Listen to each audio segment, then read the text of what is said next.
Boa parte dos críticos leu Bacurau, de 2019, terceiro longa de Kleber Mendonça Filho, em parceria com Juliano Dornelles, como um filme que dialoga diretamente com o nosso tempo. Mas ainda, que trata dos dilemas atuais da esquerda brasileira face ao ataque fulminante da extrema-direita, aliada dos Estados Unidos. Nessa chave de leitura, a crítica dividiu-se entre elogios, um filme combativo e necessário, e ataques, um filme esquemático que não contribui para nada. De fato, Kleber Mendonça é um diretor em sintonia com as questões políticas e sociais do seu tempo e do seu país. Em seus longas anteriores, ele mergulhou no universo das classes altas de Recife e, por meio delas, discutiu temas que iriam aos poucos se tornando moeda corrente, como, por exemplo, o do Brasil politicamente cindido. De um lado, a elite violenta, de outro, uma fração culta dessa elite que se opõe aos valores da maioria, mas que não consegue se desvencilhar totalmente desses valores. Em Bacurau, a opção foi pelo espaço do sertão nordestino. O filme se passa no futuro, em alguma cidade do oeste de Pernambuco, e pela primeira vez o diretor escolheu a população de um vilarejo do semiárido como protagonista. Degradada por um governante corrupto, por empresas que controlam a água, e perto de ser dizimada por americanos sanguinários, a população resiste. A água e a sua falta, que era um adereço do filme Pai, de Bacurau, o Árido Movie, de 2005, voltam aqui para evidenciar a filiação do filme ao cinema e à literatura brasileiros sobre o semiárido, como também para, por meio destes, trazer o drama contínuo da população pobre daquela região. Não obstante, em Bacurau, a falta d'água é compensada por uma comunidade de laços sociais relativamente sólidos, que, unida, enfrenta as adversidades e os inimigos e não abandona a sua terra. Daí a ênfase nas suas análises à película de uma reedição, daí a ênfase nas análises da crítica à película de uma reedição das alegorias do subdesenvolvimento, como se nela se encenasse uma guerra entre eles e nós, entre a direita e a esquerda, ou ainda entre Bolsonaro, em conluio com Trump e Lula. Daí também a ideia de que se trata de um filme de cerco, ou de um filme de vingança, como seriam, em boa medida, O Som ao Redor e Aquários. Porém, tanto em Bacurau quanto nos filmes anteriores, o inimigo não vem de fora. Em texto de 2006, Kleber Mendonça Filho abordou 3 filmes lançados em 2005 sobre o sertão. A Máquina, de João Falcão, Cinema Aspirinas e Urubus, de Marcelo Gomes, e Árido Movie, de Lírio Ferreira. Segundo ele, cito, os 3 filmes podem ser vistos como viagens para a mítica e misteriosa região semiárida das memórias afetivas e imaginárias do burguês recifense intelectualizado. Gomes, Falcão e Ferreira nos dão visões externas dessa geografia específica, focadas em personagens forasteiros, quem sabe eles mesmos, que olham para tudo aquilo com doses particulares de mistério, realismo, fantasia e ou senso de perigo. Fim de citação. Ao invés de produzir mais uma narrativa de forasteiros que se embrenham no sertão para se descobrir a partir do outro, Mendonça Filho busca representar no próprio espaço de Recife nexos do burguês da cidade com o pobre que veio do interior.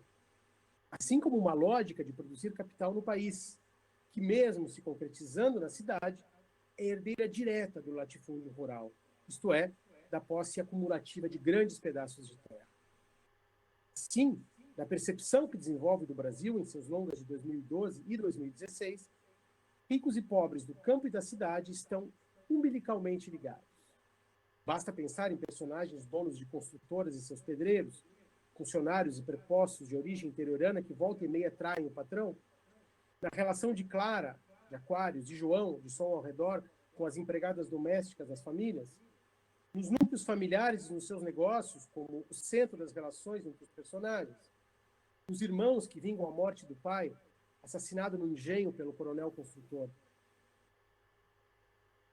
Em termos formais, em Bacurau, Mendonça Filho, ao lado então de Juliano Dornelles, encontra na citação no filme de gênero uma maneira de escapar da tentação naturalista, como, segundo ele, teria sido a opção de Marcelo Gomes em Cinema Aspirinas e Urubus. Os diretores de Bacurau seguem então a estratégia de Lírio Ferreira.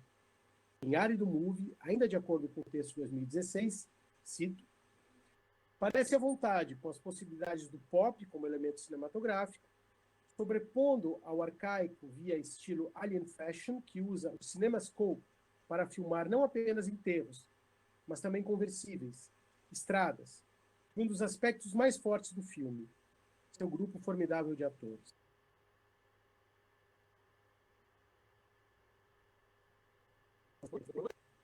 Que toma a tela inteira, virou moda no cinema brasileiro, mas poucas vezes o formato ganhou jogo tão interessante como aqui, em especial da sua capacidade de sugerir um western nosso. Fim de citação. Parecem ser três os procedimentos de que Kleber Mendonça e Juliano Dornelles se valem para construir o seu sertão, onde se desenrola um western nosso. Referências culturais e literárias sobre o espaço e a região brasileira em foco, cinema de gênero, crítica do presente como anacronismo, isto é, como repetição de um estado perpétuo de violência, constituída e construída indiretamente por meio desses fragmentos da representação literária e cinematográfica, mas sem que se explicite a sua arquitetura, em uma decupagem que poderíamos chamar de clássica.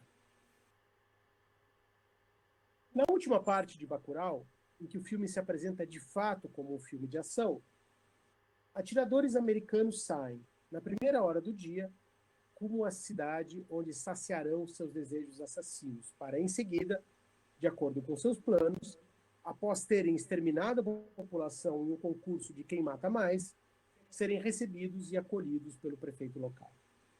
No caminho, porém, avistam um carro de polícia antigo, uma veraneio, muito usada pela polícia nos anos 60 e 70, crivado de balas. Alguém do grupo chama atenção ao fato, vendo como um presságio da resistência que encontrariam. Mas Michael, o alemão que chefia o grupo, diz que se trata de um carro velho, apenas. Logo em seguida, o grupo se separa e Michael sai sozinho para coordenar a ação do alto, como se fosse um oficial de infantaria. Outros dois membros do grupo já haviam ido mais cedo para tentar dar cabo de Damiano, espécie de pajé, de feiticeiro de Bacurau, e sua esposa. Crentes de que seria uma missão tranquila, até porque na hora em que avistam a casa de Damiano, esse se encontra nu, aguando calmamente as suas plantas, a dupla de americanos é alvejada. Em uma cena surpreendente, que, aliás, destoa do que era apresentado anteriormente na tela, que, se por um lado remete aos filmes gore, pela sua violência e exposição de partes destroçadas do corpo humano, por outro, parece seguir um padrão bem brasileiro, a começar pelo uso da bacamarte, arma vintage local que teria sido usada em Canudos por Pajeú, liderança da resistência que matou Moreira César. Em outra cena, no seu caminho para o ponto mais alto da cidade, Michael encontra Domingas, que lhe oferece comida e bebida locais e lhe informa que 2 dos seus comandados já foram mortos. A cena é aparentemente dispensável para o desenrolar da história, mas além de inusitada, caso pensemos na lógica narrativa de um western ou de um filme de guerra, ela coloca frente a frente 2 grandes atores com trajetórias similares, porém de mundos opostos. De um lado, Sônia Braga, ex-sex symbol da TV e do cinema brasileiros, que se mudou para os Estados Unidos e lá teve uma carreira de outsider, sendo, digamos assim, reabilitada por Kleber Mendonça em 2016, e de outro, Udo Kier, ator alemão, que também fez carreira internacional, com filmes comerciais, igualmente com cineastas alternativos, como Gus Van Sant, Lars von Trier, Quentin Tarantino e John Carpenter. Ou seja, são 2 semelhantes estrangeiros que frequentam Hollywood como outsiders e que se tornaram cult. Ainda na cena, não há propriamente diálogo, porque Domingas não fala inglês nem Michael português, apenas um castelhano tosco por meio do qual compreende que já começava o seu jogo com 2 baixas. Apesar da trajetória semelhante dos atores, a incomunicabilidade entre os dois personagens é realçada pelos clichês contrapostos. O atirador alemão e a comida exótica brasileira, o arsenal de guerra e a paisagem bucólica. O surpreendente vem ainda do desenrolar do encontro, em que, ao contrário do que se esperaria, Domingas não é assassinada pelo alemão ávido por body count, porque, segundo o que saberemos depois, Michael não matava mulheres. Dentro do vilarejo, a caçada tem início, e graças à tática dos moradores, os caçadores se tornam caça. A tática é, com efeito, construção do terceiro mundo. E se remete aos filmes sobre o Vietnã, remete também aos jagunços de Canudos, no cerco de Moreira César, narrado por Euclides da Cunha em Os Sertões. No capítulo, os moradores, encenando-se distraídos, despreparados, como Damiano em Bacurau, provocam, chamam a entrada do exército brasileiro no vilarejo de Monte Santo. Mas o vilarejo é cheio de vielas por onde os militares se perdem, eufóricos com a possibilidade de protagonizarem uma carnificina. Muitos sertanejos se escondem dentro das suas casas, esperando os soldados se sentirem à vontade antes de serem mortos. Vejamos essa passagem dos Sertões, de onde entendemos também a cena do banquete ofertado a Michael por se tratar de uma prática da cultura guerreira do sertão. Então, cito o trecho dos Sertões. Quase sempre, depois de expugnar a casa, o soldado faminto não se forrava à ânsia de ar. Afinal, esquadrinhos geral suspensos. Ali estavam, carnes secas ao sol, cuias cheias de paçoca, farinha de guerra do sertanejo, aiós repletos de uricuris saborosos. A um canto, os bogós transudantes, túmidos de água cristalina e fresca. Não havia a resistir. Atabalhoadamente fazia a refeição no minuto. Completava a largo trago de água. Tinha, porém, às vezes, um pós-pasto crudelíssimo e amargo, uma carga de chumbo. Os jagunços à porta assaltavam e invertiam-se os papéis, revivendo o conflito até baquear no chão, cozido a faca e moído a pauladas, pisado pela alpercata dura, o lutador imprudente. Em Bacurau, como em Canudos, o poderio militar é combatido com inteligência. O primeiro dos atiradores americanos a ser degolado por Lunga e seu bando não percebe um recorte de jornal antigo em que se vê um grupo de cangaceiros da cidade, que, segundo se lê na manchete, estava sendo perseguido pelas forças policiais. Quem mostra de relance é a câmera, indicando outra incomunicabilidade, nesse caso, entre os atiradores e os seus alvos, como se vivessem em mundos opostos, que, entretanto, se encontram para perpetuar a violência.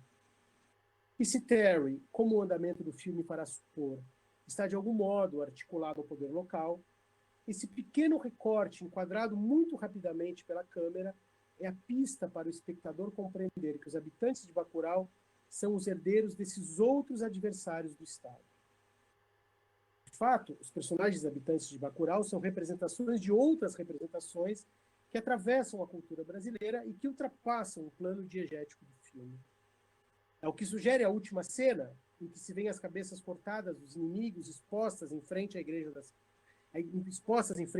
cidade. Eu vou pedir o segundo slide, por favor, Dário. Então, aqui é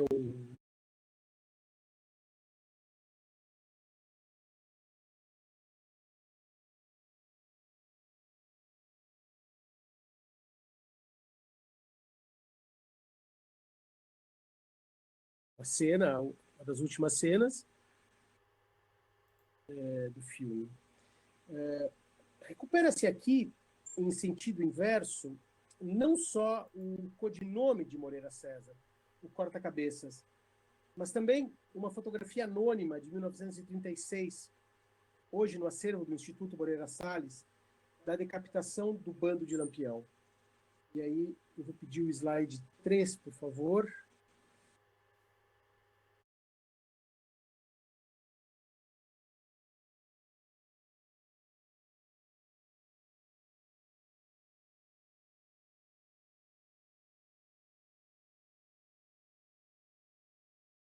essa foto.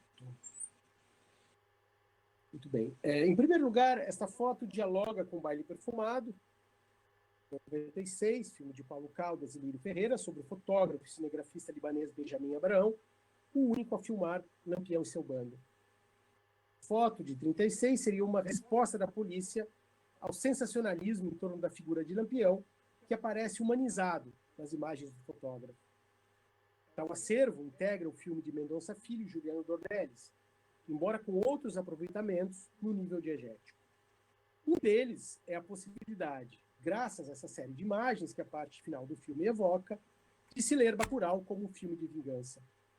Uma vez que os contratados pelo governo local são decepados por Lunga e seu bando da mesma forma que os cangaceiros o foram pelas volantes. Por isso que quando o Pacote pergunta a Teresa se Lunga não teria ido longe demais, essa lhe diz, sem titubear, que não. A vingança, prato que se come frio, precisa ser também na mesma moeda. Mas Bacurau não é um filme de vingança. Outro aproveitamento advém da diferença de quem produz a imagem violenta. Lembrando-se que Baile Perfumado, Cinema, Aspirinas e Urubus e Árido Movie articulam a produção da imagem ao olhar do forasteiro. Já no caso de Bacurau, a imagem é produzida pelo olhar interno, isto é, pelos smartphones dos habitantes da comunidade. Assim, única cena articulam-se o dentro e o fora do filme. De um lado, há o filme em que o povo é protagonista. De outro, complementarmente, há a discussão sobre o campo cinematográfico brasileiro. Nós decepamos, tiramos o que deles nos parece o melhor e os usamos. Ou seja, antropofagia da imagem. De acordo com Fábio Andrade, em sua crítica arguta de Bacurau,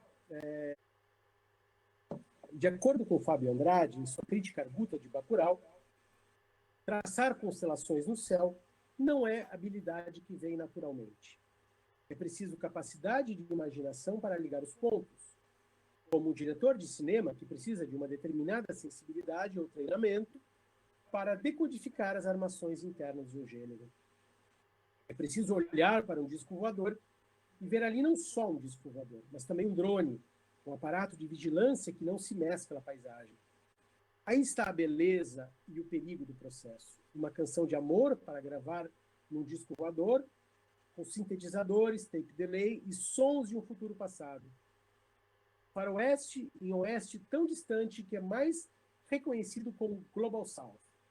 Antropofagia brasileira, canibalismo cultural como meio de sobrevivência. O filme sobre o sertão constitui, como vislumbrado no ensaio de Carlos Mendonça Filho, de 2006, um ensaio de formas, de gêneros e de clichês do próprio cinema. Sobretudo nesse sentido que Bacurau é alegórico. Os cineastas trabalham com as ruínas, com as imagens arcaicas e desgastadas, e o compromisso com a realidade e com o presente emerge daí. São imagens de arquivo, boa parte delas vindas de Hollywood, que, quando reativadas, ganham outro sentido. Pensemos especificamente no modo como o western e o gore aparecem no filme.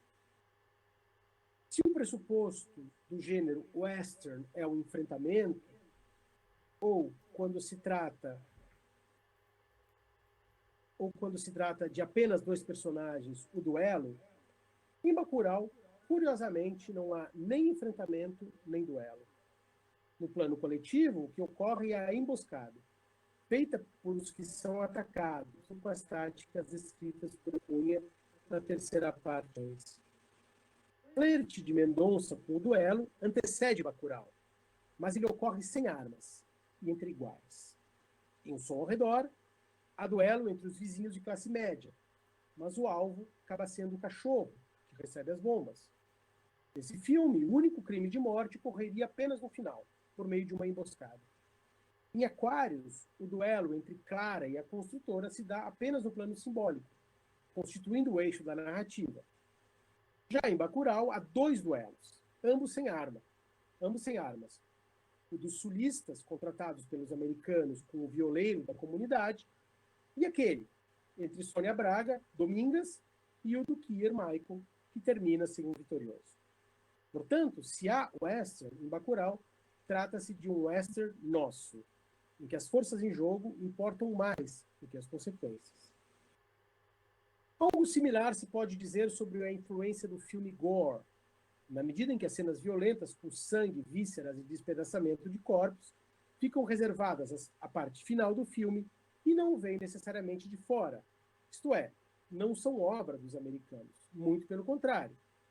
Quer dizer, mesmo que o mostrar o sangue jorrando seja escolha dos diretores, aí sim em clara alusão ao cinema B de Hollywood e visando a catarse do público, diegeticamente as mortes provocadas pelos americanos são praticamente assépticas, limitam-se a tiros de longa distância. Os corta-cabeças são, na verdade, daqui, e suas fontes, como vimos, vêm da tradição violenta brasileira. Contudo, não se nega a influência em Bacurau de um filme como Bastardos Inglórios, de Tarantino, sobretudo na sua parte final, em que os nazistas queimam dentro de um cinema.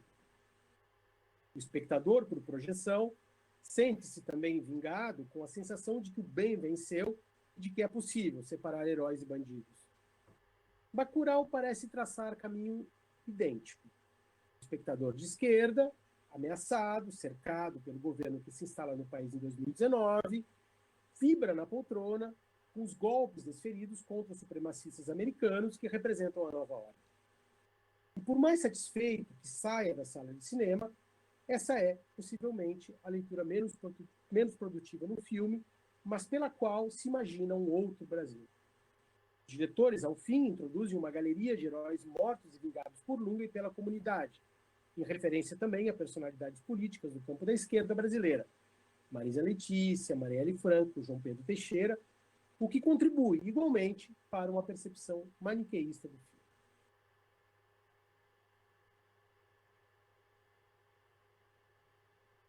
No entanto, há um buraco nesse caminho interpretativo mais óbvio, no qual importa nos leitores. Aquele em que Michael, o único estrangeiro a não ser morto ou degolado, ficará preso. Se o líder alemão representa um mal supremo, como chefe do bando de matadores estrangeiros, por que enterrá-lo vivo em uma cela cavada na praça central da cidade? Por que deixar as marcas de sangue na parede do Museu de Bacurau? E o que significa o comentário de Michael, "so much violence", antes de entrar na sua cela túmulo?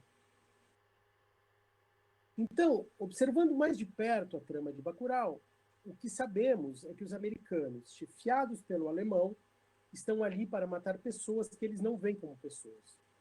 Por isso, a violência desmedida é sempre a dos outros, os bárbaros.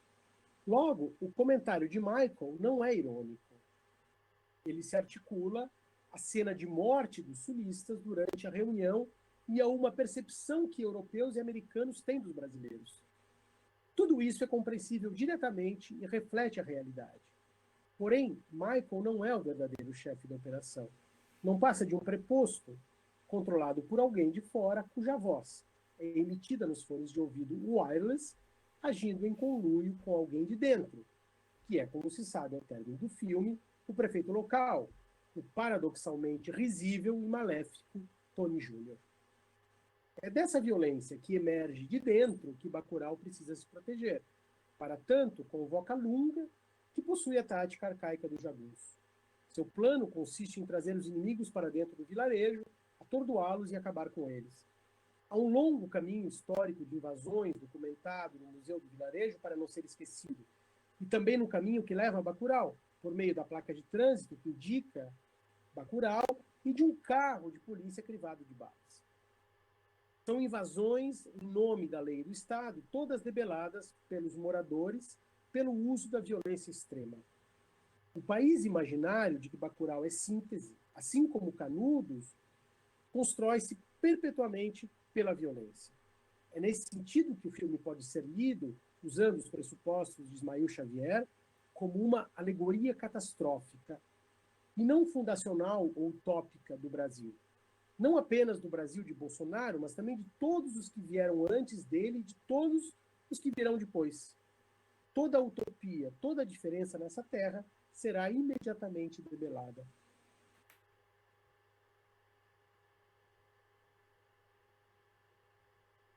Deixar as marcas dessa violência do Estado à mostra, ou enterrada no buraco, ou no sangue das paredes do museu, é a melhor maneira de se lembrar dela.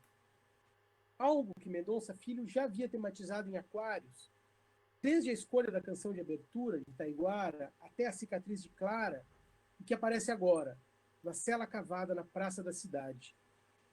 Mais do que qualquer vitória aparente, o que se vê é a derrota perpétua. As cenas desta pandemia que mais chocam são aquelas das valas abertas em cemitérios, como se estivessem à nossa espera, como os caixões vazios de Bacurau que atravessam o filme. Mas as que mais nos fazem pensar são as da indiferença dos cloroquiners, aglomerados, sem máscara, vociferando o fim da esquerda em reuniões de domingos ensolarados à beira-mar ou próximo à esplanada dos ministérios, e contando muitas vezes com a presença do mito. O mito em pessoa, a morte em pessoa, que diz purificar o país do fantasma do comunismo ao mesmo tempo em que o destrói compulsivamente. O erro, ou o acerto dos cineastas de Bacurau, foi não ter colocado na cela túmulo, digo, o próprio Tony Júnior, ou o coiso, bozo, o bolso, como se diz. Em uma espécie de comic relief, outra vez à maneira de Hollywood, preferiram dar-lhe uma coça e colocá-lo nu em cima de um burrico. Optaram assim pelo gancho, como nas séries Netflix. O espectador espera que na próxima temporada ele volte assombrando aqueles que acreditavam que tivesse desaparecido. Se o prefeito tivesse ido para o buraco, estaríamos vingados e a justiça teria sido feita. Mas Bacurau não é um filme de vingança. Obrigado.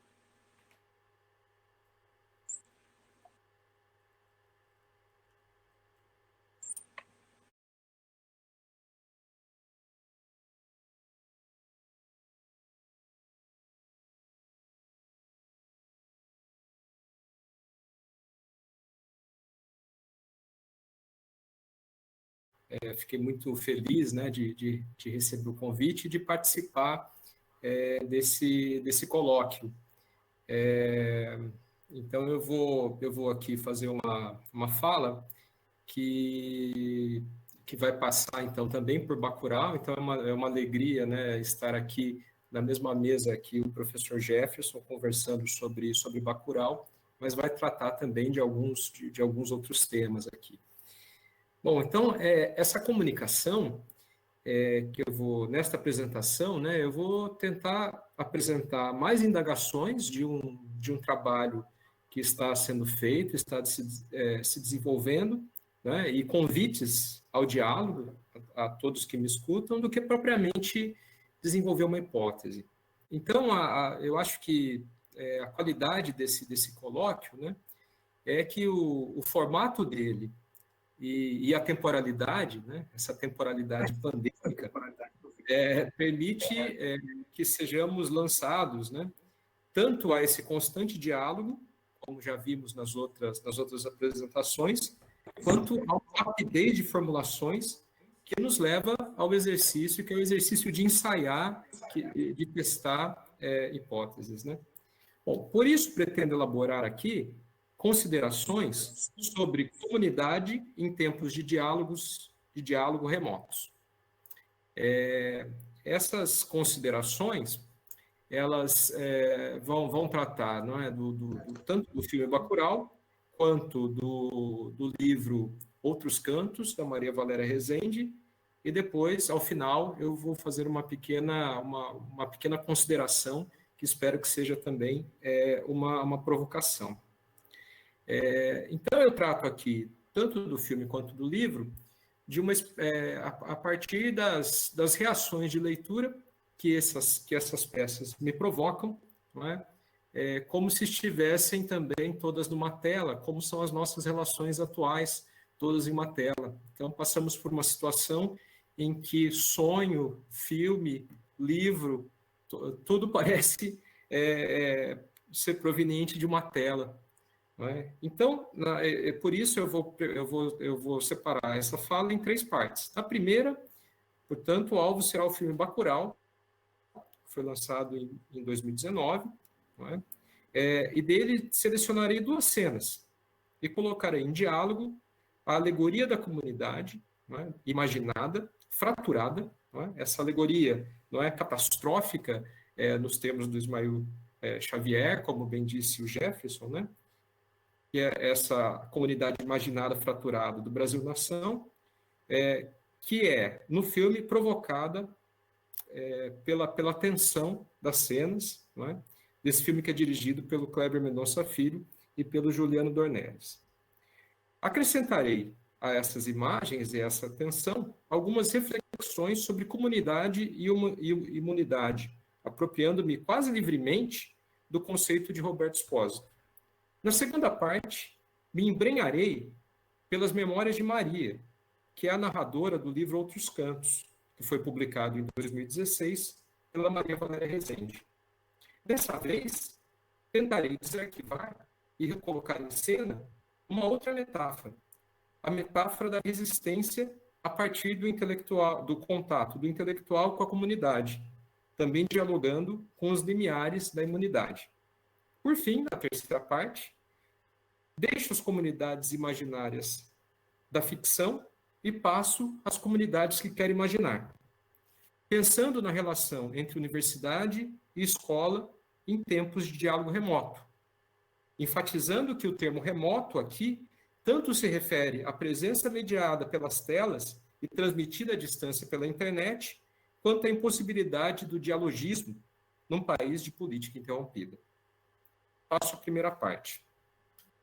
Já nas primeiras cenas do filme Bacurau, de 2019, o vilarejo é mostrado como um sertão distante. Na viagem que acompanhamos da boleia de um caminhão-pipa, aparece uma estrada estreita, ladeada pela vegetação rala, onde se pode flagrar indícios do que tratará o enredo. Dentre essas pistas, um caminhão quebrado na estrada com muitos caixões, a placa Bacurau, se vier, venha na paz, tão mencionada, e além dos caixões, adiantando a morte, como a temática constante do filme, o caminhão traz ao vilarejo Teresa, que volta a Bacurau para o velório da avó Carmelita. Antes de entrar em contato com os demais moradores, Teresa recebe um comprimido, feito com ervas prensadas. Ela traz uma encomenda para a comunidade. São vacinas e remédios para garantir os tratamentos médicos por um período. Quando lhe perguntam quanto tempo continuará em Bacurau, ela insiste que voltou para ficar no povoado. Outro que está nesta mesma cena é Pacote, pistoleiro conhecido, assassinatos gravados eram vistos intimamente pelos moradores. Mas agora, aparentemente, estava redimido e queria ser chamado de Acácio. Ainda no velório da Carmelita, Domingas, a personagem de Sônia Braga, a médica de Bacurau aparece visivelmente embriagada e insulta o cadáver de Carmelita. Tanto a volta desses personagens, que estavam distantes de Bacurau, quanto o insulto protagonizado por Domingas, parece enfatizar uma tensão, na qual cada sujeito, ainda que consciente de suas obrigações para com a comunidade, estava em conflito com a desistência momentânea de si que a vida sob o jugo do agrupamento impõe. O contato desses personagens com os outros habitantes da comunidade sinaliza para o contato com o outro, o antígeno, o corpo estranho, e também para o desenvolvimento de certa imunidade. Então, a vida em comum se radicaliza no gesto de repulsa ao corpo estranho, quando chega o prefeito da cidade, da qual provavelmente Bacurau era distrito. Em busca de votos, deixa na comunidade caixões, alimentos com prazo de validade vencidos, livros que são despejados na porta da escola e um remédio tarja preta, uma espécie de cloroquina que inibiu o desejo. Dito de outra forma, diante da impossibilidade do diálogo com o prefeito, a comunidade permanecia unida, imune ao contato, mesmo que entre si, os sujeitos que formavam a comunidade mesmo que entre si, esses sujeitos que formavam a comunidade tivessem lá suas resistências. Nesse sentido, considero oportuno tomar de maneira livre, talvez um tanto quanto inconsequente, um conceito que Roberto Espósito mobiliza no contraponto que desenvolve entre o seu paradigma da imunidade e o da biopolítica de Foucault. Reconduzida à sua raiz etimológica, a imunitas revela-se, a imunidade, né, revela-se como uma forma negativa ou privativa da comunitas, da comunidade. Se a comunitas é aquela relação que, vinculando os seus membros a um objetivo de doação recíproca, põe em perigo a identidade individual, a imunitas é a condição de dispensa dessas obrigações e, por conseguinte, de defesa ante os seus esforços expropriatários.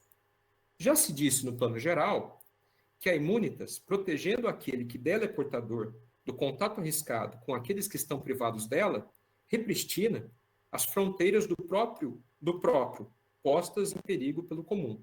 Mas se a imunização implica uma substituição ou uma contraposição pelos modelos privatísticos ou individualistas de uma forma de organização de tipo comunitário, seja qual for o significado que se queira dar agora a tal expressão, é evidente a sua conexão estrutural com os processos de modernização. Fim da citação. Um pouco ao sabor de Hora dos Ruminantes, de J.J. Veiga, nestas imagens, né, desse arquivo da literatura brasileira e do cinema, que aparecem mobilizadas antropofagicamente em Bacurau, a aparente tranquilidade, ainda que tensa, de Bacurau, dada a relação entre a imunidade e a comunidade, será quebrada quando as ruas do vilarejo são invadidas por cavalos desembestados. Na manhã seguinte, à invasão, 2 forasteiros de moto chegam à cidade. Vêm, na verdade, implantar um dispositivo que bloqueia o contato da cidade com o mundo exterior. Os cavalos perdidos serão reconduzidos à fazenda de seu Manuelito por 2 moradores de Bacurau. Flávio e Maciel chegam à fazenda e se deparam cadáveres, a família nada. Navoados surpreendidos pelos motoqueiros e assassinados a queima-roupa. Pacote, pressentindo que a comunidade está sob ataque, busca Lunga, que decide voltar ao vilarejo com o qual guardava sentimentos ambíguos, para encarnar a força da comunidade na figura de um justiceiro andrógeno.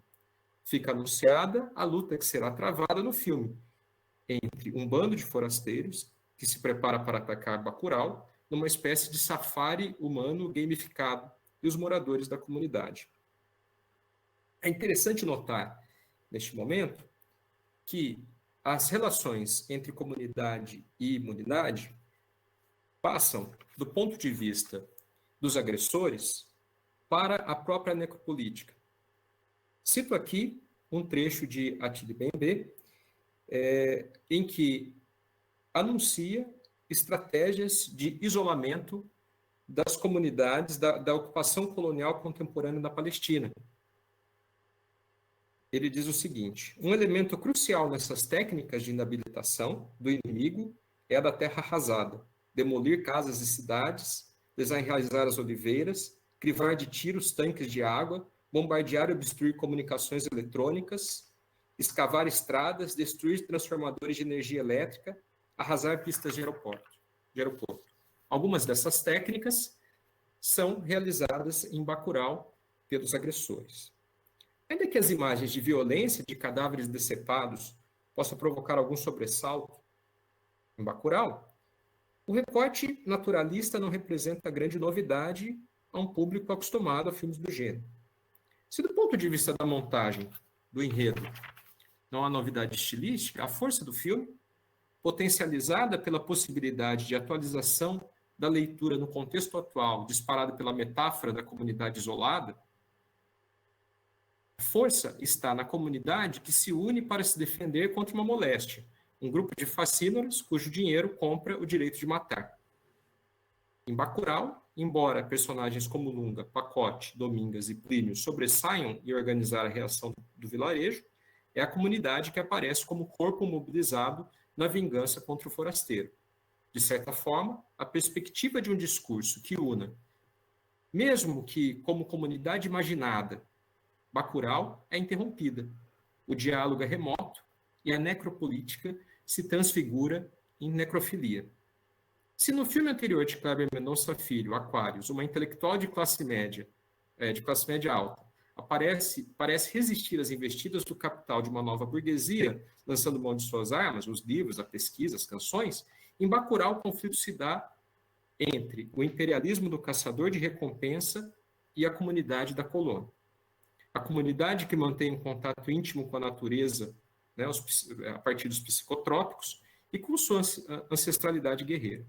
Dentro dos limites desta comunicação, destaco duas cenas que podem ser lidas, me parece, a partir da relação entre comunidade e humanidade, imunidade, desculpa, e que serão produtivas para o debate que eu vou apresentar a seguir. Quando o Michael, o Duquia, né, já apresentado aqui, o chefe dos fascinas, né, espécie de cabeça ali, pelo menos aparentemente, chega a Bacurau, é recebido por Domingas atrás de uma mesa com duas panelas de barro e uma jarra. Essa é justamente a cena que o Jefferson destacou bastante, né? Domingas prova o guisado e o suco de caju, mostrando que não estavam envenenados. Oferece a Michael, numa cena que parece uma inversão em relação à hospitalidade aos agressores. Michael observa Domingas, Domingas faz sinal para que ele escute a canção que estava tocando, uma canção em inglês. O diálogo não ocorre. Há um desentendimento. Ele não entendia português. Tentavam falar um espanhol tosco. Ele não se entende exatamente se ele quer conquistá-la. Ele ameaça com uma faca. Domingas coloca, então, o jaleco, a sangue. Conta a Michael que não conseguira salvar a moça americana. Michael, num movimento brusco, eu pediria, Byron, para se colocar aí o slide, o slide 2.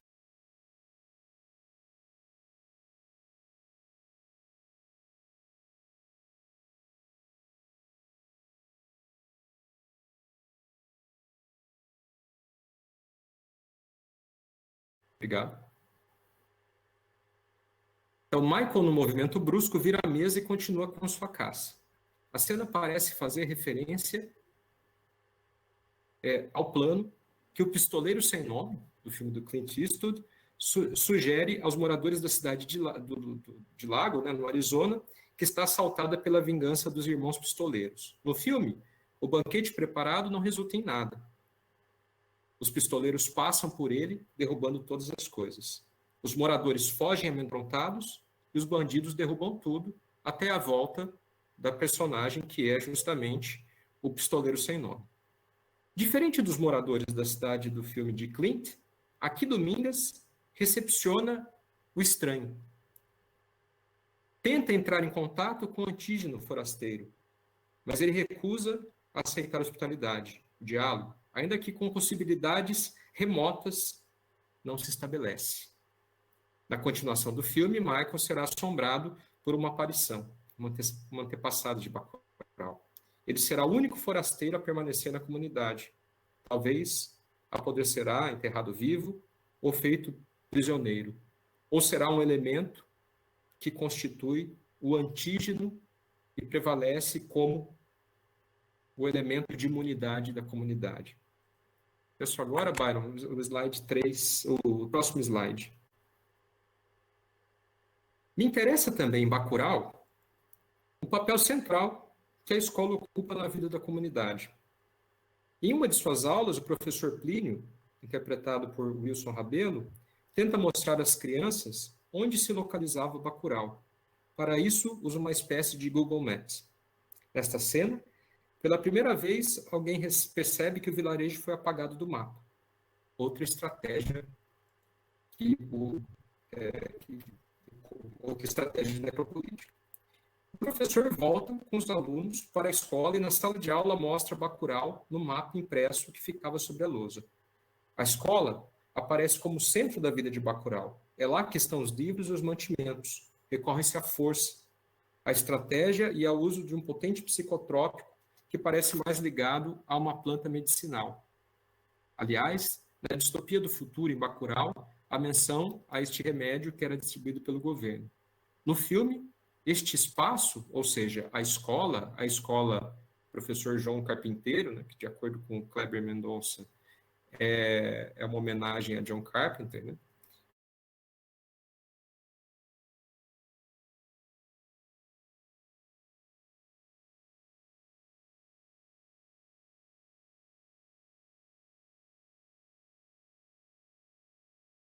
Este espaço é o da ciência. A igreja permanece fechada. A única personagem que no filme invoca uma santa ou reza é a personagem Nelinha, que fugindo com seu marido Cláudio de Bacurau, quando começam os ataques, é assassinada no caminho. Depois que a comunidade é tomada pelos forasteiros e a caça se inicia, é também da escola que sairá a reação. Quando os atiradores chegam, encontra a vila vazia, Júlio olha para a escola e começa a atirar impiedosamente com sua metralhadora vintage. A câmera nos mostra que grande parte dos moradores estava escondida no prédio da escola. As balas quase... Após uma panela, as janelas, portas da escola se abrem e os moradores revidam, matam. É justamente a cena que está aí. Né?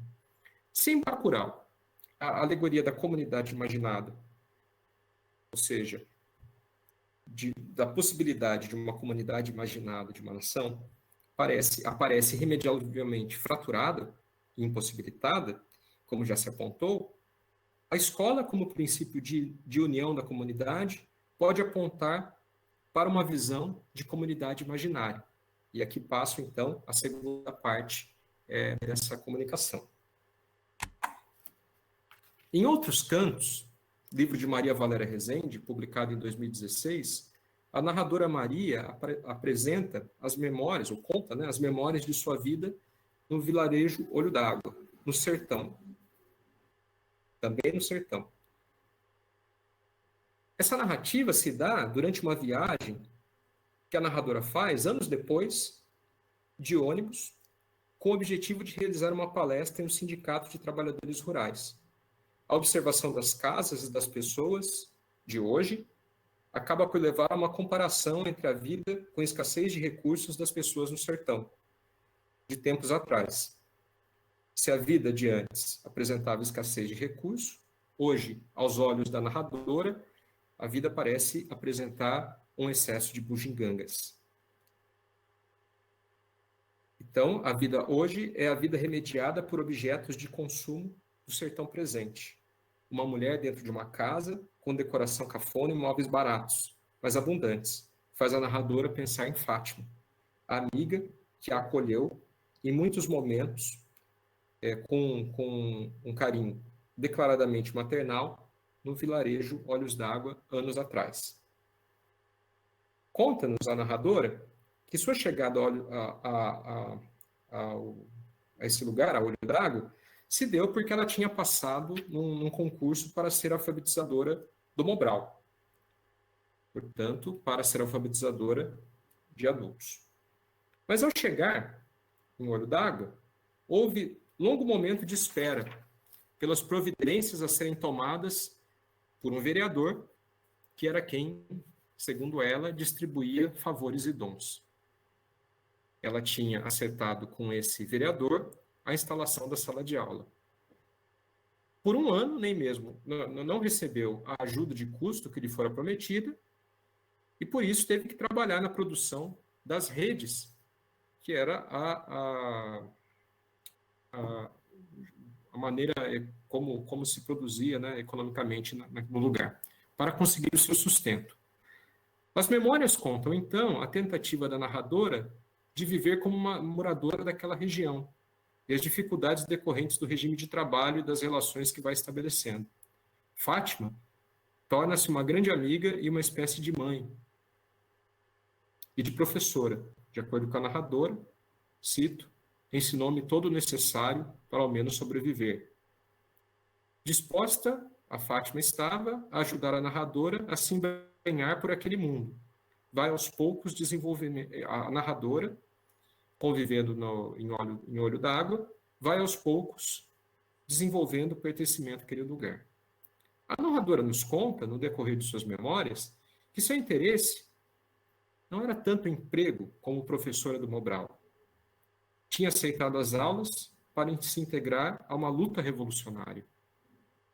As pistas de tal luta vão sendo apresentadas no texto pelos olhares que ela observa em outras pessoas que também tinham o mesmo intuito que ela. Essas pessoas, a lembrança dessas pessoas é guardada por ela numa caixa com objetos que fazem com que ela se lembre de vários lugares em que esteve. A narradora fazia parte de um grupo que não acreditava que a guerrilha fosse a forma mais eficaz de resistência contra a ditadura, mas sim viver em comunidades distantes, para nelas fervilhar sentimentos que pudessem levar à revolução. Se em Bacurau a relação da comunidade com os forasteiros é impossível, em outros cantos, a protagonista entra em contato com a comunidade, é antígena, mas que provoca um tipo de imunidade não excludente. E a escola aparece também como um espaço que organizará a vida da comunidade, pelo menos até que os objetivos da protagonista sejam descobertos e ela tenha que fugir. Vai, eu peço o slide 5, fazendo favor.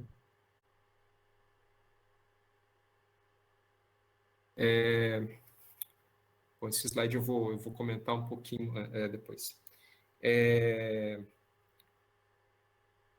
E a escola, então, aparece também como espaço que organizará a vida da comunidade, pelo menos até que os objetivos da protagonista sejam descobertos e ela tenha que fugir. Então, segundo ela, esse grupo, né, da qual ela fazia parte, dos revolucionários, enfim, éramos muitos, decididos a assumir esse caminho. Mas onde estariam os outros?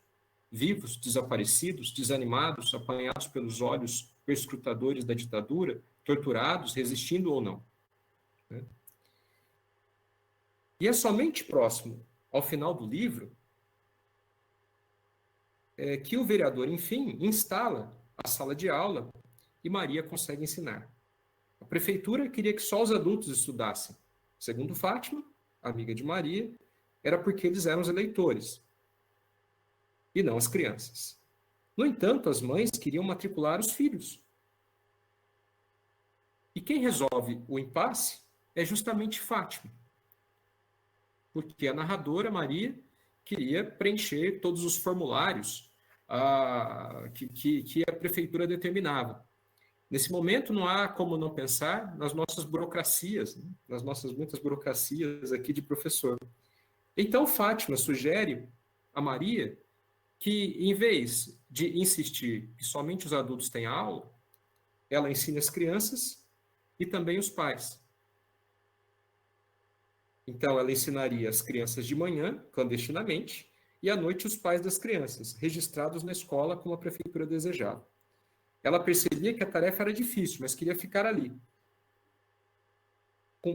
cumprindo o papel, né, de contar história para aquelas pessoas. Agora, eu queria o próximo slide. Minhas tentativas de conscientizá-los, como propunha o mestre educador, Paulo Freire, porém esbarravam sempre na doutrina que eles tinham destilado por séculos. A vida é assim mesmo, eles diziam. O que Deus fez, a gente tem de aceitar. Ele sabe que porque a gente nasceu pobre para viver pobre até chegar no céu. Já se falava em eleição e tentei fazê-los refletir e questionar as práticas políticas, conforme minha cartilha de educadora revolucionária. Quem é o candidato a prefeito? Já o conhecem? Claro que sim, filho e neto de prefeitos era o candidato pela segunda vez. Lembram quem foi que ele nomeou da primeira vez para os cargos importantes da prefeitura? Claro, como eu previa, a mulher, o sogro, a filha, o cunhado e afilhado. E vocês acham que isso está certo? Certíssimo, achavam todos, as cabeças sentindo convictas. Pois, se ele não ajudar nem a família dele, a quem mais é que vai ajudar? Eu esmorecia. Levava uns dias abanando afanosamente minhas esperanças para reavivar-lhes as brasas e continuava. Após esse tempo, com as aulas e a sala já feita, um dia Maria acorda despertada por Fátima, que apavorada diz: é hora de você ir embora.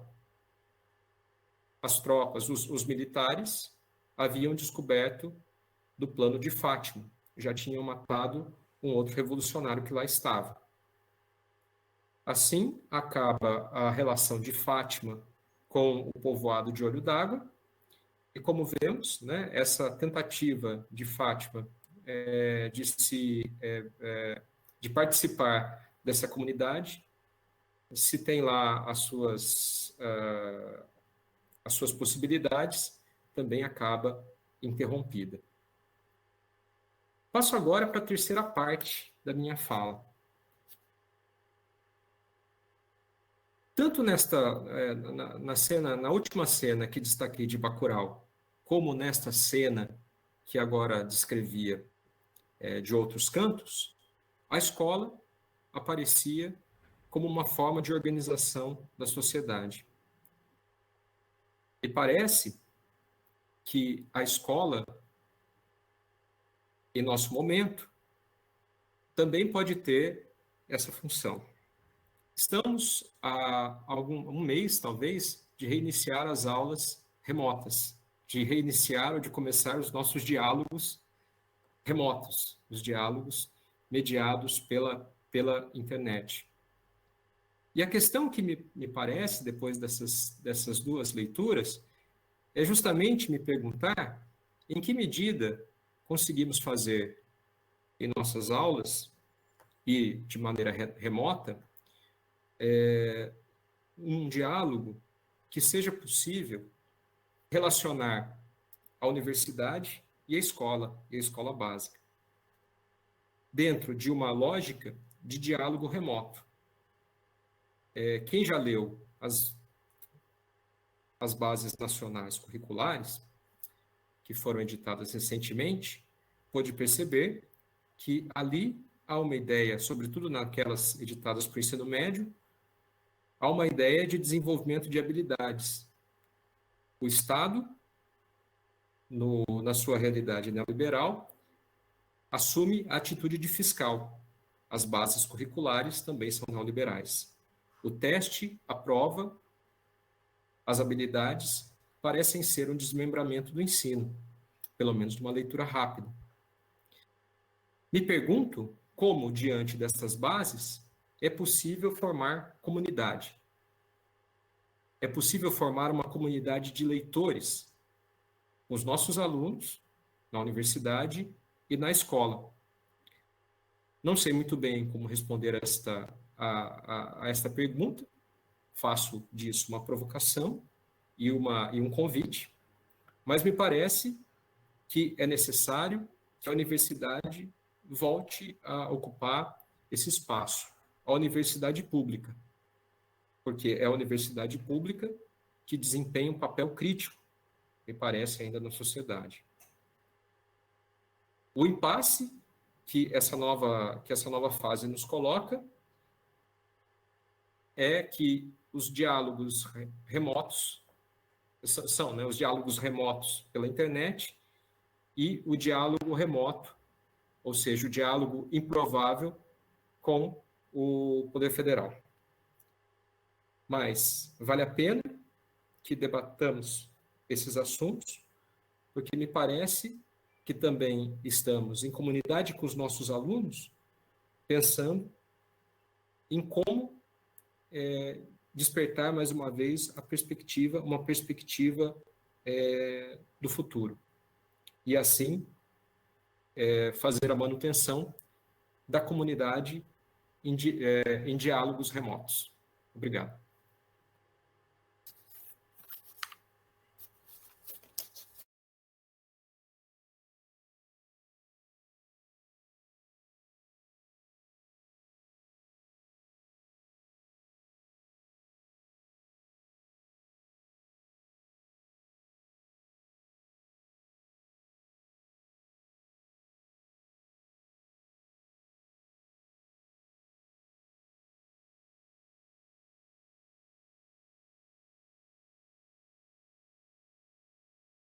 Que esses diálogos que nós estamos estabelecendo aqui, né, tem tem se mostrado, né, como uma comunidade de informação, né? Parece que estão cada dia mais calorosos, mais interessantes. Talvez seja um bom exemplo, né? O que você acha, Jefferson? Eu, bom, como acho que eu já falei aqui, né? A Universidade de São Paulo não interrompeu as aulas. Uhum. A vida seguiu normalmente. Então, o que eu percebi é que entre os alunos, tanto da pós quanto da graduação, de fato, conseguimos criar alguns diálogos, né? E algumas pontes interessantes, inclusive surpreendentes, que eu não esperava. Eu achava que ia ser realmente um caos completo, ia ser desesperador. No começo foi muito desesperador, no começo falar praticamente para ninguém, porque as pessoas estão lá, mas elas podem também não estar. Foi super difícil, mas a sequência se mostrou uma experiência nova e realmente rica, não é? Inclusive com orientações de trabalho de conclusão de curso. Digamos que eu trabalhei normalmente, né? Nesse novo normal. Né? Eu achei positivo, como isso aqui, enfim, eu tenho participado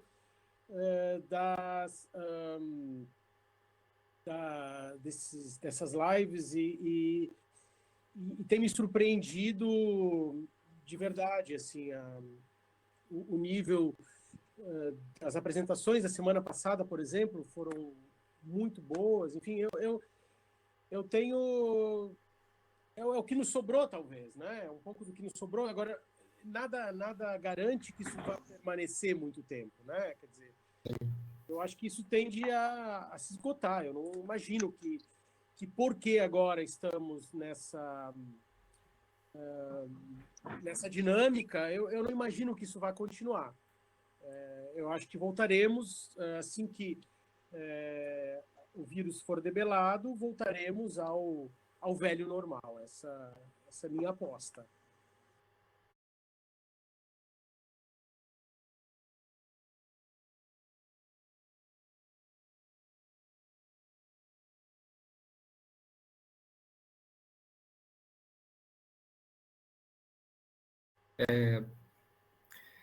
Bom,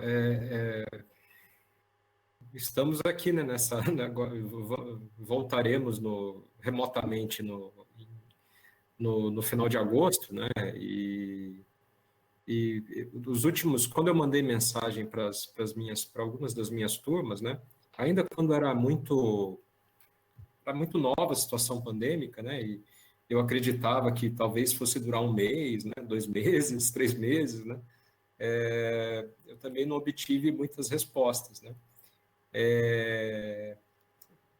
Mas acho que agora, com a volta, alguma resposta vamos ter, né? Eu acredito que esse diálogo vai poder continuar. Eu estava muito preocupado no começo, porque eu achava que uma das formas como a gente conseguia conversar com os alunos ou mesmo tocá-los, né? Era justamente pelas conversas, né?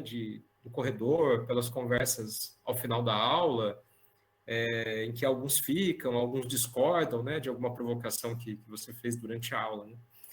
E eu acho que até aqui no começo dessas nossas interações e outras situações, né, parece que a falta do corredor, né, do cafezinho que teria, por exemplo, no intervalo desse diálogo aqui, né, a gente poderia conversar de uma maneira mais informal e, enfim, sair outras questões dali. Então, eu fico com muito medo disso, né? Dessa impossibilidade da conversa informal, né? De prejudicar muito nossa esfera de possibilidade de ação, né? E é uma coisa que eu gostaria de perguntar também para o Jefferson, né? Já que ele está, né, já nessa vida aí das aulas virtuais há mais tempo, como você sentiu isso, né? Sei lá, os alunos ficam depois da transmissão, você recebe muito mais e-mail do que recebia antes, como que é essa situação? É que São Paulo não é nenhum modelo de sociabilidade, né? Quer dizer, Sim. uma cidade e uma universidade na cidade que é muito árida do ponto de vista das relações entre colegas e entre professores e alunos, né? Quer dizer, é muito difícil, né? É uma cidade muito agendada, né? Tá todo mundo agendado o tempo todo. Então, eu te digo que, como não havia muito isso já, né? Nesse ponto, não se mudou tanta coisa. Agora, claro, a não resposta do outro lado da tela, eu acho que é uma coisa que incomoda mais a gente do que os alunos, né? A gente fica muito incomodado, a gente não vê os rostos, né? Não há como obrigar que os alunos estejam aparentes na transmissão, porque nem todos têm um sistema de internet hiper, né, rápido, então eles precisam às vezes ficar só com áudio mesmo, então é uma coisa às vezes difícil de saber, inclusive se eles estão ouvindo ou não, né? Quer dizer, se eles estão ali presentes. Isso cria na gente, né, um certo desassossego. Mas é isso que eu acho que é o que a Suzana um pouco diz ali, né? A ideia da emergência, quer dizer, vai fazer o quê, né? É o que se pode, né? É o que se tem, né? E eu penso isso. O retorno, como eu disse, ele é surpreendentemente positivo, né? Às vezes houve mais retorno, digamos, é curioso, porque houve um retorno muito favorável dos alunos. Não sei se talvez porque eles se encontrassem de muita fragilidade também, eles viam nas aulas um momento de troca que desconectava eles um pouco. Alguns depoimentos vinham nesse sentido, né? Quer dizer, nesse momento eu me desconecto do que está rolando lá fora, eu paro de ler o jornal, eu penso outras coisas. Então, muitos diziam isso, e essa foi algo que ocorreu muito durante as bancas, né? Porque os processos de qualificação e de banca continuaram, então nas bancas era muito o que se escutava. Nossa, que bom isso aqui, a gente está conversando. Então, era uma espécie é isso, né? Um lugar curiosamente, para nosso desespero, para eles era um lugar de conforto, né? A minha, enfim, essa é a minha experiência, e essa experiência acho que também aparece no relato de outros colegas, né, que também estão fazendo isso.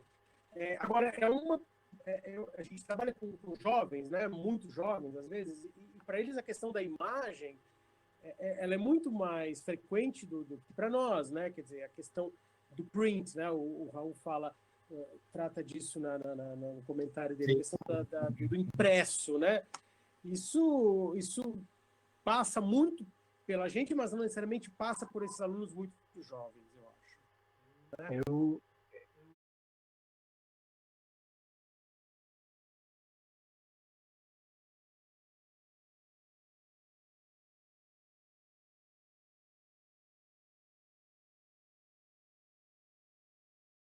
É isso que eu disse, quer dizer, digamos que essa geração por vir, ela existe a palavra escrita, a letra impressa, digamos assim, mas é digital, né? Então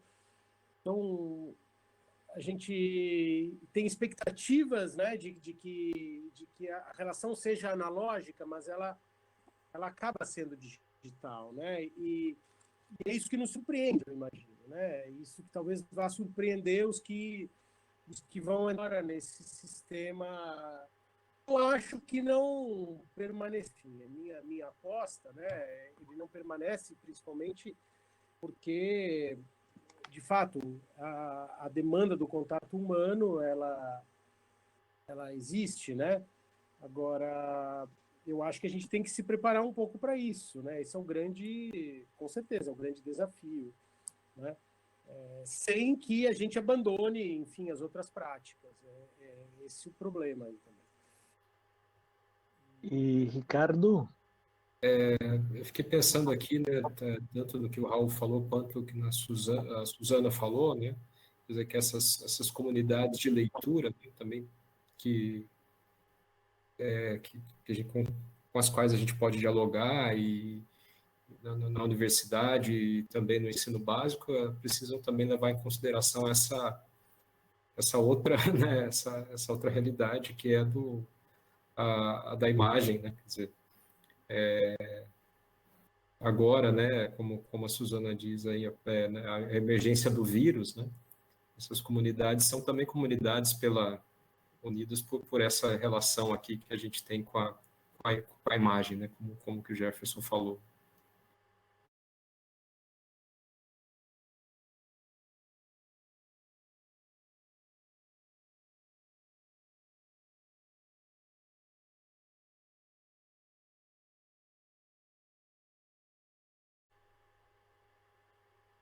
Sim, Bacurau é a sociedade da catástrofe iminente, né?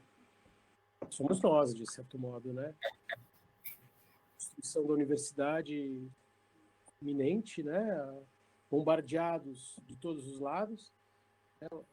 Uma comunidade em completo, né, desespero quase, né?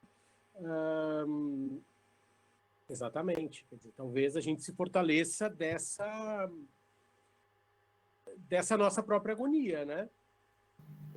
Por aí. Agora, curioso, né? Porque a coisa do... Trazendo... tem uma contradição aí nessa prática, sendo a imagem, né? Porque eu acho que vocês vão experimentar isso também. As intervenções, não é? É claro que aqui tem muita gente, enfim, é difícil alguém tomar a palavra, né? Abrir o microfone, mas nas aulas online acontecia muito isso, né? Falar muito, né? E eventualmente pelo chat. Então, curiosamente, a questão a escrita estava lá, né? Isso é interessante, quer dizer, que ninguém se colocava na imagem, né? É a imagem do outro, mas ninguém se coloca na imagem, né? Isso eu achei curioso da minha experiência. Enfim, não sei se o Ricardo... Eu queria, o Ricardo... Não, é interessante que você falou. Eu fiquei me lembrando aqui uma época que eu dava aula em salas grandes, assim, de cursinho, né? E era muito difícil também que alguém falasse alguma coisa. Você ficava ali horas falando e chegavam bilhetinhos, né? Assim, de pergunta, né? É interessante, né? Quer dizer, essa outra comunidade, em outras circunstâncias, de repente a prática é muito parecida.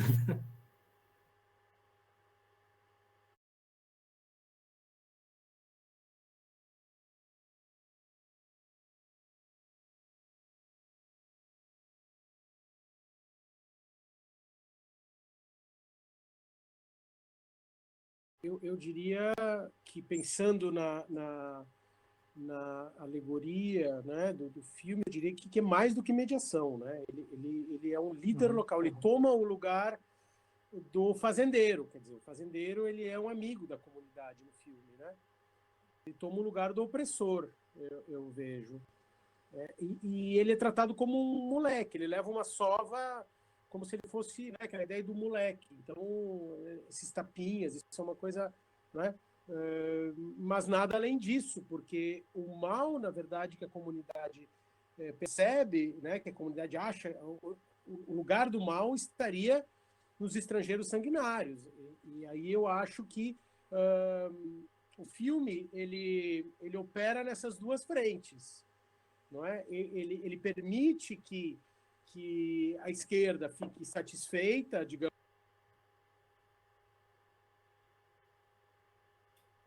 Travou.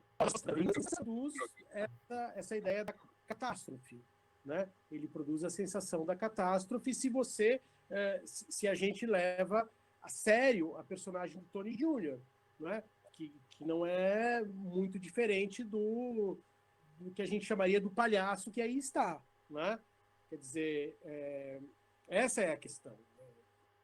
Tony Jr., ele me parece uma alegoria desse sujeito entre o cômico, né? O cômico e o sanguinário. Quer dizer, ele está nesses dois polos, né? Ele opera esses dois polos junto. Não é só engraçado. Então, vejo, pelo menos, né? É possível que se pense, né? Agora, a questão da água é uma questão forte no filme também, né? E o modo como ele controla essa questão, né? Que é uma questão econômica, enfim, empresarial, se você quiser, não é? E articulada ao Estado, né? Não é paramilitar, né? Não tem. E aí a questão que muita gente debateu na crítica, né? O que são esses americanos? Acho que é isso que pegou um pouco, indicando que a leitura poderia ser essa leitura do nós contra eles, né? O que eu tento fazer, enfim, no ensaio, o que eu estou pensando é que não existe esse nós contra eles, né? Quer dizer, o mal não está lá fora, né? Portanto, Bacurau não é uma sociedade harmônica. Não tem harmonia em Bacurau. Tem crise, né? Tem crise o tempo todo, né? É uma crise constante. É um pouco por aí que eu leio, enfim. Enquanto você falava, Byron, eu fiquei imaginando aqui, né, na questão dessa privatização, né, que de certa forma os paramilitares representam também. E, bom, os problemas, né, de Bacurau estão ligados a esse conluio, né, entre esse palhaço que é o governo lá, que é o prefeito, né, e também outros, né, outras pessoas que são da iniciativa privada, quer dizer, quem mantém, né, a água, quer dizer, esse conluio parece entre coisa pública e coisa privada, né, ali, que gera todo esse mal, né? E eu estava pensando aqui, né, que projetivamente, né, a gente pode pensar que em Bacurau, né, quer dizer, uma das saídas é a escola ali, mas imagine, né, se Bacurau a escola tivesse sido privatizada, né, quer dizer, ela viraria, né, mais uma dessas instituições, né? Mas fiquei pensando nisso justamente pela questão da privatização, né? Quer dizer, o governo, né, de certa maneira, passa, quer dizer, a ideia neoliberal, né? O governo passava a regular, né, os serviços, esses serviços se tornam privados, né? Mas se o governo tem um conluio com a iniciativa privada, como também acontece, né? Isso acaba acontecendo, quer dizer, uma figura desse palhaço que está ali para fazer rir, mas que é justamente um grande problema esse conluio. E eu fico imaginando aqui, né, estou falando tudo isso, pensando um pouco na minha fala, né, também na tentativa, né, claro, de privatização, né, da universidade pública e toda essa questão, né. E a violência é privatizada, né, pelas forças paramilitares, né? Mas eu acho que pensando na questão dos filmes, tanto Bacurau quanto Aquários, eu acho que a questão não é nem a privatização, se você quiser fazer um paralelo com a universidade pública, a questão é a desimportância da universidade pública. É muito pior enfim, é tão ruim quanto a privatização. Sim. Né? É o Aquários, né? Quer dizer, o Aquários, qual é o sentido daquele prédio? Ele já não tem mais sentido naquele mundo. Sim. Né? Bacurau tem que acabar. A ideia é essa. Bacurau tem que acabar enquanto vilarejo, né? Para que os novos empresários pensem em parques temáticos, em resorts, em outras coisas, porque aquilo já não serve mais. Que aparece nesse novo filme aí do Cláudio Assis, né? O Piedade também, né? Quer dizer, que é essa também, né? Eu acho que é isso. É. Que é mais grave, talvez. Né? Sim, sim. Deixar morrer na míngua, é isso. Morrer na míngua, morrer sem... Não é?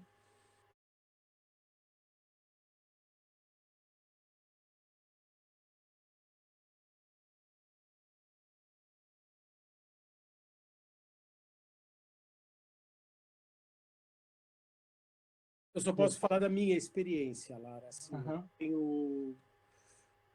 tenho notícias, assim, de outros colegas que tiveram boas experiências também.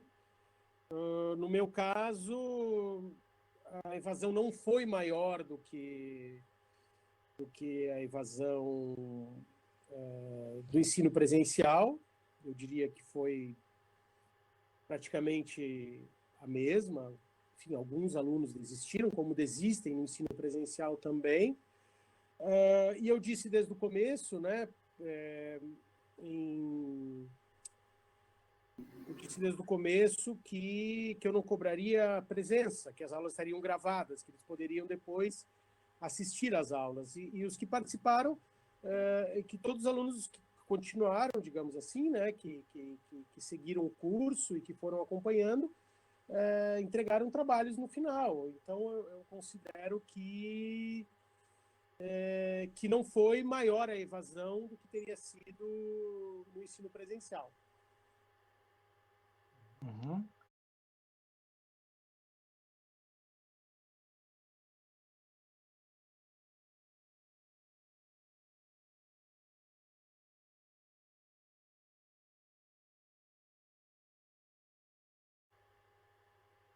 É só, bom, enfim, de fato, não há garantias, né? Eu acho que esse filme, os filmes do Kleber Mendonça, por mais que esse tenha sido talvez o de maior bilheteria, não é? Os filmes em geral são filmes para um público relativamente afeito, né, a esse tipo de narrativa, não é? Então não tenho muita esperança de que isso vá ser visto por muitas pessoas, né? Agora, é um filme com se a gente pode dizer isso, né? Filme com uma crítica já bastante grande, não é? Sobretudo o Bacurau, né? Muito mais do que os anteriores, na verdade, assim, de polêmicas, enfim, é um filme muito polêmico, mas de novo ele não sai do circuito, né? Ele não sai do circuito. Não acho que Não sai da bolha. desaparecerão. Não sei se o Ricardo concorda. Enfim. Eu também acho que ele fica na bolha, né? De certa forma, né? E acho que o que depois a Marilu fala ali, né? Desse efeito catártico, né? Que o Kleber Mendonça Filho faz muito bem, né? Com as cenas finais, né? Tanto de Aquários, né? Quanto do Bacurau, né? Mas isso eu acho que é um filme para bolha de esquerda mesmo, né? Queria. E é cinemão para a bolha, né, Ricardo? Sim, é cinemão. Cinemão para a bolha, Para né? a bolha. Porque a gente pode até colocá-lo na gênese, enfim, do cinema novo, por conta da questão do cangaceiro herói e tudo. Mas é cinemão, quer dizer, os temas, o western, né, no Glauber, enfim, o mesmo no Godard, né, quer dizer, ele vinha tensionado, né? Aqui não, aqui ele vem, não é? Sim, Vem vem. junto com essa narrativa catártica. Então, e é isso, quer dizer, ele, não digo que não se abra para um público maior, né? Mas assim mesmo é do tamanho dessa bolha, eu acho. Né? Talvez a bolha tenha aumentado um pouco, não sei. Mas é interessante que eles estão com distribuição até pelo Netflix, né? Quer dizer, o Bacurau ainda não, mas o Aquários, eu acho que essa distribuição é muito ampla também, fez com que, mesmo quem é da bolha, né, não tivesse visto ou não goste de filme nacional, né? Porque eu nos últimos dias de aula, né, quer dizer, uma semana presencial de aula que nós tivemos, eu escutei bastante isso, assim, né, uma disciplina sobre cinema brasileiro, que muitos não estavam, né, se iniciando mesmo no cinema brasileiro, né, o que é interessante, né? Então, acho que a bolha está ficando maior.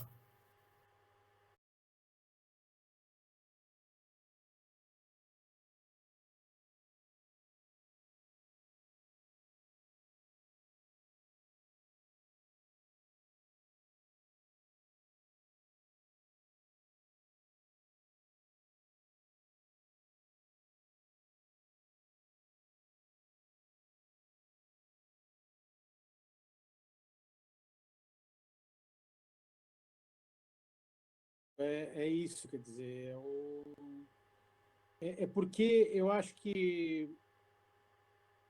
lá no fundo, né, uma boa parte da esquerda ainda acredita no poder do Estado, né? Acha que o Estado, essa briga, né, Estado vezes Estado mínimo, Marx versus o vienense, né? Quer dizer, essa polêmica contemporânea, né? Então as pessoas acham que o Estado está aí para nos trazer alegria, né? Quando o filme parece apontar que ele é a máquina de destruição, né? Eu acho que é isso, né?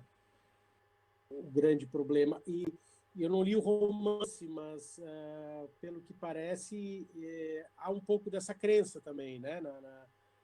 Na personagem do romance, né, Ricardo? De que, enfim. É, o, Há essa crença, né, inclusive porque no momento que vai se organizar a escola, o grande problema são as regras que o Estado impõe, né? Então, ali fica claro, né, a questão militar, né, muito problemática ali, mas as regras que o Estado impõe são impossíveis de se realizar, porque também há um vereador que é uma espécie aí desse prefeito lá da cidade, lá próximo a Bacurau, né, que também tá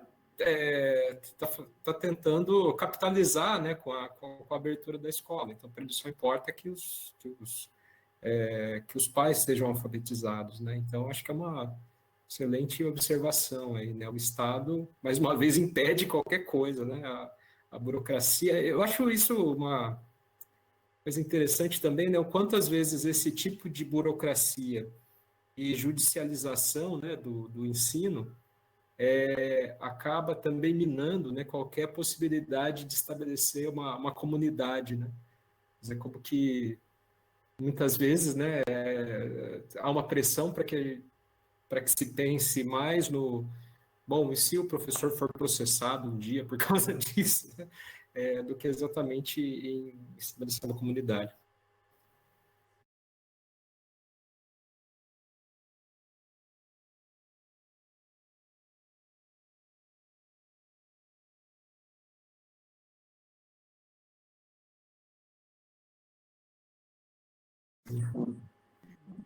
Interessante, assim. Tem, tem uma das canções, né, do filme da trilha sonora, que chama Homenagem a John Carpenter, né, alguma coisa assim, não tem? Me parece que. Eu acho que é interessante, né, o Kleber Mendonça Filho, e das entrevistas que ele dá, tal, acho que também tem um certo prazer, né, da, dessa bolha, né, que vê os filmes dele, talvez um prazer muito contemporâneo, né, de uma leitura que é uma leitura também gamificada, né, de certa forma, que é o reconhecimento das referências, né, quer dizer, tem uma certa tradição ali com o próprio Tarantino, né, no Kill Bill, né, me parece que também o filme dele, né, é cheio dessas referências, né, e para um público que gosta, né, não só do espetacular, mas do espetacular que é reconhecer as referências que aparecem ali. E parece que chega um pouco tarde, né? O Carpenter é o diretor do Assalto à 13ª DP, né? Enfim, que é um filme de cerco, né? E se você lembra, a primeira imagem do Enigma do Outro Mundo é um OVNI, né? Um prato voador, né? E sim, e o próprio Udo Kier fez filmes, né? Então, quer dizer, eu acho que ele pressupõe um pouco esse, como o Ricardo falou, né? Esse leitor, esse espectador versado, pelo menos em cinema pop, né?